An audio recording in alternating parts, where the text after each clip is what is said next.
Estamos começando mais um Desafio Profissão, um programa da equipe de orientação profissional do curso de Psicologia da PUC de São Paulo, do NASCE Orientação Vocacional, em parceria com a TV PUC. E hoje falaremos sobre o engenheiro naval. E conversaremos para isso com o Gustavo Roque da Silva Assi, que é engenheiro naval e oceânico, mestre em engenharia mecânica e PhD em aeronáutica. Professor da Poli-USP, é coordenador do Laboratório de Hidrodinâmica Experimental e Anemometria, difícil, a laser do Núcleo de Dinâmica e Fluidos da IPUSP, a Poli. É coordenador também do curso de graduação em Engenharia Naval da Poli. E o Daniel Ruivo Cueva, que é graduado em Engenharia Naval e Oceânica pela USP, com pós-graduação em Gerenciamento de Projetos. É sócio-diretor da Oceânica Engenharia, Consultoria e Projetos. Eu agradeço a participação de vocês. Podemos começar com um caso, uma situação engraçada, uma piada a respeito da profissão. Bom, prazer estar aqui, obrigado pelo convite. Para nós é prazer falar sobre engenharia naval, né? Nós gostamos da profissão, do assunto, do tema, mas é uma engenharia que muitas vezes nem todo mundo percebe que ela está lá ou que ela existe, né? Eu mesmo entrei na Escola Politécnica em engenharia civil, eu não entrei em engenharia naval. E, na verdade, nem sabia que existia engenharia naval, né? Um dia, numa festa, um pessoal meio esquisito, carregando um barco, uma torre de petróleo. Eu falei, pô, o que é aquilo? Não, o pessoal da naval, eles ficam lá, tal, no fundinho. E acabei gostando tanto que eu pedi transferência da engenharia civil para a engenharia naval. Mas pedi transferência num momento terrível. Foi o fim da década de 90, o mercado estava péssimo. E, na verdade, foi muito mais uma decisão porque eu gostei do que uma decisão de planejamento, de profissão, né? E no que eu pedi transferência da civil para a naval, eu descobri que praticamente todos os estaleiros no Brasil estavam fechados, só tinha um aberto. E a gente pediu um grupo de 3, 4 alunos, desses 4, 3 transferidos de outras engenharias para a naval, para visitar esse estaleiro. Eu ficava no Rio de Janeiro, a gente pegou o carro cedinho, foi para o Rio e marcamos a visita, fizemos a visita no estaleiro. O estaleiro estava péssimo. Terrível, feio, tal, mas aluno, motivado, tal, não, que legal, mas tá tudo enferrujado, mas é lindo, tal, né? E no fim da visita, a pessoa que nos levou falou, olha, o presidente do estaleiro quer conversar com vocês. E a gente foi até a sala dele, uma sala grande também, já bem meio caída. A década de 70 tinha sido excelente, fim da década de 90 estava sendo terrível. E aí ele agradeceu muito a visita, os alunos, a motivação e tal. E no fim da conversa ele falou, olha, mas eu chamei vocês realmente para dar um conselho, né? Eu estou nesse mercado há muito tempo, vocês engenheiros navais estão começando, e o meu conselho é só um. Saiam dessa engenharia, vocês vão morrer de fome, não tem nada para fazer. Aí ele olhou para nós e falou, saiam do naval, por que vocês não pedem transferência para civil, por exemplo? Eu tinha acabado de vir da civil, fazia 2 meses. Peçam transferência para civil, o mundo sempre vai precisar de alguém que construa um prédio, uma casa, a engenharia não tem nada para fazer. E eu saí meio chateado já. Quer dizer, era complicado fazer naval. Mas mal ele sabia que alguns anos depois, anos 2000 iam chegar e ia mudar completamente o cenário naval. Eu vou dizer, acho que 3 anos depois, 2, 3 anos depois, aquele estaleiro estava cheio, todos os estaleiros no Rio de Janeiro estavam reabrindo suas portas, novos empreendimentos, foi a retomada da indústria do petróleo, né? E aí, felizmente, acabou dando tudo certo. Então, a gente volta ao mercado. Falemos o que faz um engenheiro naval. O engenheiro naval não faz só navios, né? Não? Não, claro que não. A primeira impressão que a gente tem é que o engenheiro naval vai fazer barco. Aliás, o engenheiro naval não chama o navio de barco, chama de navio ou embarcação. Sei. Mas ele não faz só navios. Navio seria aquele que transporta alguma coisa de A para B. Mas hoje em dia, o engenheiro naval e o oceânico, ele trabalha muito com plataformas em alto mar. Então, as plataformas de petróleo para exploração de óleo, gás, no pré-sal, são todas do domínio do engenheiro naval. Também trabalha com a parte de submersíveis, submarinos, equipamentos debaixo da água que a gente nem enxerga. Trabalha com geração de energia, com turbinas de maré, turbinas eólicas em alto mar, né? Trabalha com a parte de transportes e logísticas de portos. Então, o navio que a gente tem como emblema da engenharia naval é um dos 5 ou 6 das frações aí de atuação do engenheiro naval. Sim. Além do que o engenheiro naval vai muito para a área de gerenciamento, porque o engenheiro naval é um grande gestor de projetos, né? O grande trunfo do engenheiro naval é conseguir gerir um projeto muito complexo, que é o projeto de um objeto naval e oceânico, seja ele qual for. Quer seja uma embarcação. Uma plataforma, uma embarcação militar, civil, de recreio, de pesca, né? Qualquer um desses objetos navais ou oceânicos são complexos demais, então exigem uma grande visão de um sistema autônomo e complexo. O engenheiro naval constrói desde um grande navio de cruzeiro ou de transporte até um veleiro. Sim. O que ele faz? Na verdade, o engenheiro naval ele está de alguma maneira relacionado ao mar, né?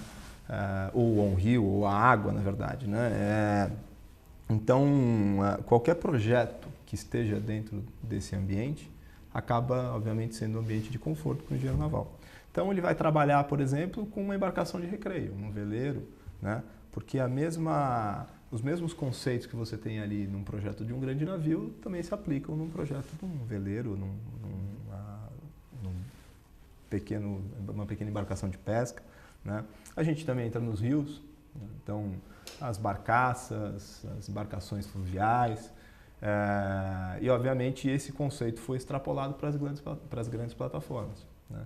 Que na verdade são muitas vezes maiores e mais complexas que os grandes navios. Então você tem hoje a produção, especialmente aqui no Brasil, de petróleo, ela é offshore, em alto mar, a centenas de quilômetros da costa, a grandes profundidades. Então você tem que ali também criar um mundo autônomo que esteja apto ali a operar, produzir petróleo, exportar e tal. Então isso também está muito relacionado à atividade do engenheiro naval. Então qualquer coisa que de alguma maneira esteja nesse ambiente faz sentido e acaba sendo de interesse e a gente participa, obviamente. Mas ele cuida, eu não sei qual é o termo, no avião esqueci o termo também agora, da flutuabilidade de uma embarcação, é isso? Ou ele cuida do projeto todo do navio? Foi legal você trazer a figura do avião. Aerodinâmica era a palavra que me faltou. Vamos colocar água em vez de ar, então vira hidrodinâmica. Hidrodinâmica. Né? Mas a figura do avião é interessante, que a gente pensa que a engenharia naval é uma das áreas das ciências mecânicas. Então ela é irmã da engenharia aeronáutica e da engenharia automobilística, né? Então, a mesma ideia, você pega todo o conhecimento de ciências mecânicas e você vai aplicar num objeto de estudo. Então ela tem um objeto de estudo que é o navio, a embarcação ou a plataforma. Assim como tem o avião, assim como tem o automóvel para as outras engenharias. Então a gente fala que é uma engenharia centrada num objeto, o que faz ficar um curso ou uma carreira muito interessante, porque você está sempre olhando para alguma coisa que existe, né? Que está ali na sua mão, você está olhando em volta dele de diversas perspectivas. Mas aí pega um navio, uma plataforma. A primeira coisa que você tem que pensar é a missão dele, para que ele serve. Então aí entra a parte de projeto naval. Identificar para que serve aquilo, quanto vai custar, se eu vou conseguir vender, se eu vou conseguir construir. Segundo tudo bem, aquilo ali vai cumprir uma missão, mas ele precisa de uma estrutura, precisa de um corpo. Então você tem uma linha de estrutura naval. Depois essa estrutura que você construiu, que tem que resistir cargas e transportar alguma coisa, precisa vencer a correnteza ou navegar no mar. Então ela precisa ter uma boa hidrodinâmica. Ótimo. Não basta então ter uma boa estrutura, uma boa hidrodinâmica, ele precisa se comportar bem no mar. E se vier um mar de ondas, e não um mar lisinho, mas um mar com ondas, aí vai a dinâmica do sistema. Se ele vai bater muito, chacoalhar, ninguém quer passar mal numa embarcação, né? Depois, para eu fazer esse navio navegar, ou se transportar, ou cumprir sua missão, ou viver lá fora com uma plataforma, ele precisa de máquinas. Máquinas marítimas, gerar energia, consumir, gastar combustível para produzir energia e se sustentar. E movimentar. Movimentar, o hélice, por exemplo, né? É. Uma curiosidade, engenharia naval a gente chama o hélice naval e não a hélice. O hélice pra gente é masculino. O hélice. Isso é pra gente saber que tá no mesmo grupo, entendeu? Pra gente se identificar. É igual se ele falou o hélice, então ele é do meu grupo. Se ele falar a hélice, ele é aeronáutico. E por último, a parte logística. Por exemplo, não adianta nada eu ter todas essas embarcações bem feitas e projetadas e não ter portos adequados, né? Será que vale a pena aumentar o porto de Suape para ele ficar maior e a embarcação chega até Suape? Será que tem profundidade suficiente? Coisas desse tipo. E também a parte de energia em alto mar. Eu preciso gerar energia para um mundo cada vez mais com mais demanda. Então, a energia renovável também está dentro daí do escopo de trabalho do engenheiro naval. Então, o engenheiro naval pensa num objeto de estudo, só que ele passa várias vezes por diversas áreas, diversas disciplinas das ciências mecânicas. Estruturas, hidrodinâmica, dinâmica de sistemas, máquinas, e assim vai. Essa é a ideia. Quer dizer, veja se eu estou concluindo errado. Ele vai cuidar da mecânica, da elétrica, da civil, em termos da construção, sim. Até do design. Até do design, claro. Até do design da embarcação. Principalmente se for uma embarcação de recreio, Sei. ninguém quer comprar um iate feio, né? Você quer um iate bonito, uma lancha bonita. Então tem a parte também que o engenheiro naval tem E ele que... cuida. Mas a parte mais interessante não é que ele cuida, ele tem que interligar. Então o engenheiro naval, ele pode não ser o designer, ele pode não ser o eletricista, ele não é o cara que projeta o motor, mas ele é o integrador dessas ciências, essa é a ideia. Então ele tem que ter uma visão do sistema para que todo mundo trabalhe bem, se comunique bem, funcione bem. Porque o navio, a plataforma, é um sistema autônomo. Né? Assim, ele tem a sua geração de energia, ele tem que viver por si só, fazendo a sua missão. Tudo lá tem que funcionar bem, senão não funciona. Então essa é a ideia. A gente fala que o trunfo do engenheiro naval é a tal visão sistêmica. Eu tenho que conseguir enxergar tudo como um sistema.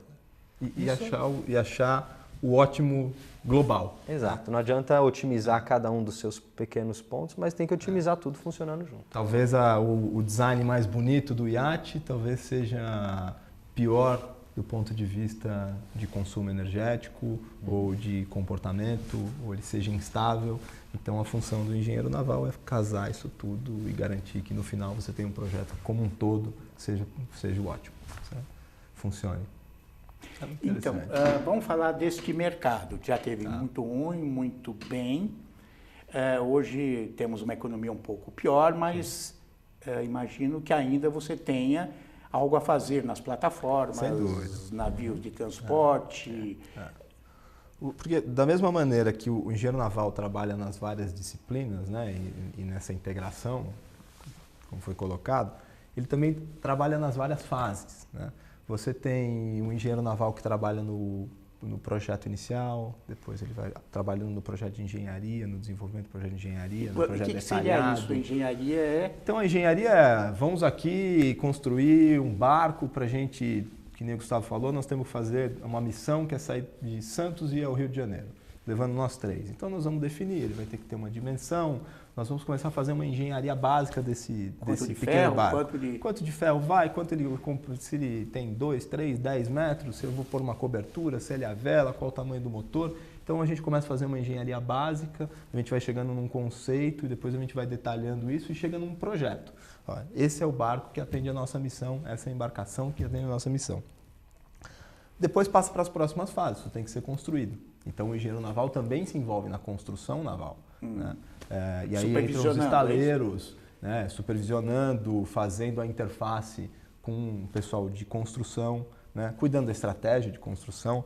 Como é que você constrói um navio que mede 300 metros de comprimento? Né? Você tem que ter uma engenharia para construir aquilo. Então, o engenheiro naval, assim como ele se envolve na parte de projeto, ele se envolve na parte de construção, junto aos estaleiros, onde quer que esteja que esteja fazendo a obra. Ele também é um engenheiro de produção. Ele se envolve com a sequência de produção do navio. A construção do navio ela é toda modularizada e você tem estratégias de paralelizar isso, depois junta como um Lego. Né? É bem interessante. E aí ele atua como engenheiro de produção mesmo.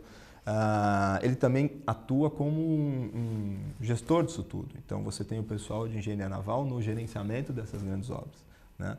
Depois aquilo fica pronto e ele tem que fazer a verificação para ver se aquela obra atende ao que a gente estabeleceu lá no início da missão. E aí ele vai se envolver nos testes, nas provas. Né? A gente tem a prova de mar, por exemplo, que é o momento onde você testa aquele navio e vê se ele atende aos requisitos. Com protótipos? Com protótipos na fase de engenharia e depois lá no final com ele pronto mesmo. A gente faz testes. Isso é interessante. Você já pensou em fazer um protótipo de teste de um navio? A engenharia naval não existe aquele que você faz primeiro para testar e destruir, né? Por causa das escalas do problema. Se eu fosse construir um porta-aviões, eu não tenho dinheiro para fazer um porta-aviões de teste, para acertar e depois fazer o definitivo. Sei. Né? Eu não vou fazer uma produção em série para construir 200 porta-aviões iguais àquele. É diferente até da indústria aeronáutica. Então, normalmente, o meu primeiro que eu construo já tem que ser um protótipo ou um veículo funcional. Já é o projeto final. Sim. Eu não tenho o luxo de fazer um para testar, para depois acertar no segundo. Mas você não tem um laboratório? Em escala, sim. Em escala. Mas eu estou dizendo o protótipo. Ah, tá. Né? Então, por exemplo, eu vou fazer um carro. Eu sei que eu vou produzir milhares de veículos, de carros daquele. Então, eu faço alguns para teste. Eu destruo, eu bato na parede, eu testo um motor diferente. Um navio não tem como. Não. Eu tenho que fazer aquele e aquele já é o produto final. Isso é muito peculiar. A nossa área tudo é muito grande, tudo é muito caro. E você pensa que a engenharia naval trabalha com deslocamentos grandes, né? Com grandes distâncias, ainda mais quando vai para a área oceânica. Exploração de petróleo e de gás, você vai transportar grandes quantidades de óleo no mar. Então tudo é muito caro, tudo muito pesado. Isso faz com que a indústria não tenha escala local. Você nunca pensa em indústria naval como uma coisa somente de um estado ou de um país. Né? Então o engenheiro naval, a escala dele é a escala global. Porque para eu construir uma embarcação no Brasil ou em Singapura, pouca diferença faz. É uma decisão que o estaleiro, que o armador, que é quem contrata, tem que tomar. É o que tem a grana. Porque para ele é tão caro e tão grande tudo, que escolher entre Brasil ou Singapura é um mero detalhe. Né? Porque tudo é tão caro e tão grande que é só um detalhe. Então a gente tem que se tornar competitivo nacionalmente, porque o nosso cenário é um cenário global. Sim. E o engenheiro naval também atua nas fábricas que produzem peças para os navios, ou não? Também existe toda uma cadeia de indústria. Não sei se é tudo feito de estaleiro. O motor não é feito de estaleiro. Ele também atua nesse mercado, ele também atua. Mas, obviamente, alguns assuntos específicos, né? Aí você vai ter outras engenharias atuando. Né? Então, no projeto do motor do navio, obviamente você vai ter engenheiro naval, mas você vai ter muito engenheiro mecânico trabalhando, vai ter engenheiro metalúrgico, discutindo materiais e por aí vai. As engenharias sempre são muito integradas. Né? Se você for num escritório técnico de engenharia naval, não existirão só engenheiros navais, você terá engenheiros diversos lá. Né? Então, quando você vai para a parte da estrutura do navio, muitas vezes você envolve outras engenharias, né? A parte de materiais e por aí vai. Mas isso que o Gustavo colocou realmente sempre foi assim e cada vez tem se tornado mais intenso. Né? O engenheiro naval, ele é um engenheiro naval para qualquer lugar do mundo. Né? E ele tem que saber disso, né? Ele tem que ter essa consciência, porque ele vai trabalhar num projeto aqui da mesma maneira que ele vai ter que trabalhar num projeto feito para a África, um projeto feito para os Estados Unidos, um projeto feito para a Ásia, ou acompanhar a fabricação. Né? É muito comum, a gente faz um projeto aqui no Brasil, na hora de ser fabricado, por algum motivo, opta-se por fazer na Ásia. Né, em Singapura. Então, o engenheiro naval tem que ir lá acompanhar aquela obra. E o nível tecnológico do Brasil está no mesmo patamar que de outras partes do mundo, sim, nesta área? Sem dúvida. Em algumas áreas até acima, né, por causa da nossa demanda. Os nossos problemas, principalmente na área oceânica, são muito desafiadores. Então, a nossa tecnologia na área oceânica teve que dar passos que outros países não tiveram que dar.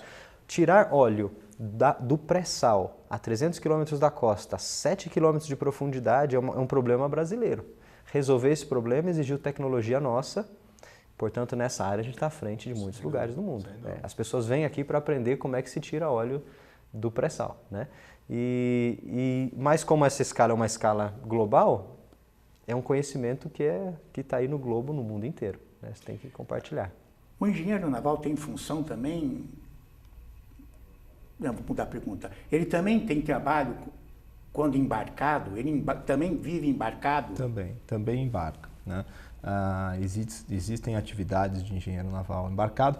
No passado existia algumas funções mais relacionadas. Né? Você tinha o engenheiro de máquina, o oficial de máquinas, que muitas vezes tinha formação de engenheiro naval.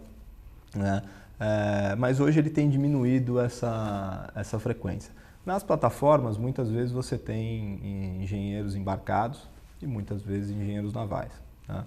Mas hoje ele tem se concentrado nas atividades de projeto, engenharia, fabricação, gestão, né? E depois na logística, que é você põe isso tudo para funcionar. Logística, também você tem, o engenheiro naval também atua na administração de portos. Sim, administração de portos, dimensionamento de frotas. Imagina para eu atender toda a bacia produtora do pré-sal, quantos navios aliviadores eu preciso? Qual a melhor rota que eles vão traçar? Qual o melhor porto para eles se basearem? Qual a frequência das viagens? Tudo isso é um problema logístico, mas eu preciso conhecer as embarcações, conhecer o mar, conhecer as demandas, conhecer a indústria para poder resolver esse problema. Então, a área logística ela é uma das áreas mais fortes da engenharia naval, onde a demanda nesses últimos anos de indústria não caiu, só aumentou. Então, talvez é uma das áreas que ganhou força nos últimos anos, porque a demanda não caiu e foi muito desenvolvida. E aí tem a logística offshore, oceânica, longe da costa, tem a logística de cabotagem, que a gente chama que é em volta da costa, e tem a logística interna, né? Como é que é melhor eu tirar a soja do Mato Grosso por carretas de caminhão ou por uma hidrovia até um porto? Isso é um problema que o engenheiro naval pode atuar. E aí, que embarcações eu preciso para tirar a soja do Mato Grosso até aqui? Totalmente diferentes daquelas Tendo que conhecer o rio também para ver se... Exatamente. Interessante. As áreas são muito diversas, né? A área do risco, né? Exatamente. A área do risco, por exemplo, nós estamos acompanhando esse evento da barragem, né? Que rompeu e triste de ver, né? E, por exemplo, a gente pega um porto. Os navios estão ficando cada vez maiores, né? Como é que você avalia o momento, se um determinado navio, que antes media 250, agora os novos medem 300, 320, 330, ele pode entrar dentro de um porto e sair dentro do porto sem colocar uma cidade em risco, por exemplo, né? Então o engenheiro naval também atua nisso, na avaliação dos riscos relacionados a essas operações navais que são sempre muito complexas. Operações navais, digo, do ponto de vista civil, né? Então, a entrada, saída de navios, transbordo, como é que eu faço essas grandes operações, né? Então, isso também é outra área de atuação. E tem ficado cada vez mais importante. O canal do Panamá teve que ser ampliado, né, em função do tamanho das embarcações. O engenheiro naval também atua ali. Os navios crescem numa velocidade assustadora e a parte de infraestrutura não cresce na mesma velocidade, né? Você não aumenta o Porto de Santos, por exemplo, de uma hora para outra. De uma hora para outra. Você não movimenta uma população que hoje vive à margem do porto para poder alargar um canal para colocar um navio maior, né? Então, essa é outra área de atuação. Você entender o ambiente de risco que está ali envolvido e saber julgar o que é possível e o que não é possível do ponto de vista de risco ambiental, risco social e por aí vai, né? Você é diretor de uma empresa que trabalha nessa área. Sim. Né? É uma grande empresa? Nós somos um escritório técnico de engenharia naval que surgiu na escola, surgiu na Poli. Como no startup da Poli? O startup foi dentro da Poli. E nós crescemos em função disso que o Gustavo colocou, né? Nós tivemos, voltando um pouco à questão do mercado, na década de 70 o Brasil foi um grande produtor de navios, né? Foi o segundo maior do mundo, exportava inúmeros estaleiros aqui. No fim da década de 70, começo da década de 80, a indústria naval naufragou, né? Todas as indústrias, né? Os estaleiros fecharam. Todos eles fecharam. Desemprego em massa, que é uma área que contrata bastante mão de obra, né? Exatamente. E os engenheiros navais, eles se dispersaram. Então foram para a indústria ferroviária, para a indústria automotiva, para a construção civil, para TI, tudo possível ser banco de investimento, muito, consultoria e por aí vai.